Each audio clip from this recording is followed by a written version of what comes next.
Ano, bakit may 5 na naman? 1, 2, 3. Ilan ba yan, Jollibee? Ano yan? 1? Wait lang, meron pa. Ayun, gumawa ng paraan si Jollibee. Ayan. Ayun daw yung pang-5 nakatago. Okay, this time, may 4 wish lang daw po si Jollibee para kay Tisha. Okay, bago yan, palakpakan daw po natin si Best Friend Jollibee. Okay, this time, Best Friend Jollibee for your first wish. Para kay Tisha.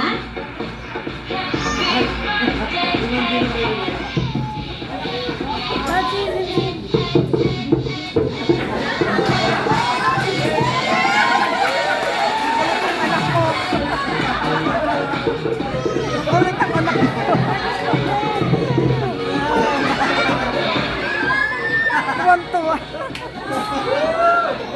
Ala, naiyak ako. May intindihan po ba kayo? Paano ba yan? Wala! Okay, this time ako na lang Best Friend Jollibee para mas maintindihan nila. Okay, first wish. Para kay Tisha. Si Tisha ay lumaki isang batang pretty and sexy and flawless pa tulad ni Mommy! Palakpakan natin si Best Friend Jollibee. Thank you so much, Best Friend Jollibee. Alright, this is Jollibee for your second wish. Para kay Tisha, si Tisha ay lumaki isang batang hindi maging matigas ang ulo. Tulad ni, sino yung tinuturo mo dyan? Sino yan? Asa, ayun! Ala! Turo ka ng turo, Jollibee, di tayo mababayaran yan. Sige. Okay, tulad daw ni, okay, ayun, tinuro mo pa, Jollibee, ha? Okay, bagay yan for your third wish. Para kay Tisha. Si Tisha ay lumaki isang bata. Ano yan?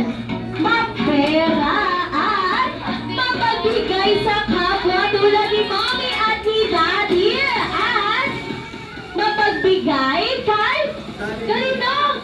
Uy, gabi ka, Jollibee. Lumagay ka pa talaga. Ayan, uy, baka naman ganon.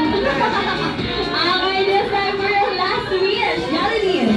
For your last wish, para kay Tisha. Si Tisha ay lumaki isang bata. Always be happy like our best friend, Jollibee! Palakpakan natin si best friend Jollibee. Ala, sige, palakpakan ng Jollibee. Okay, this time for last gift daw po ni best friend Jollibee. Yes, ikaw na ikaw mga Jollibee.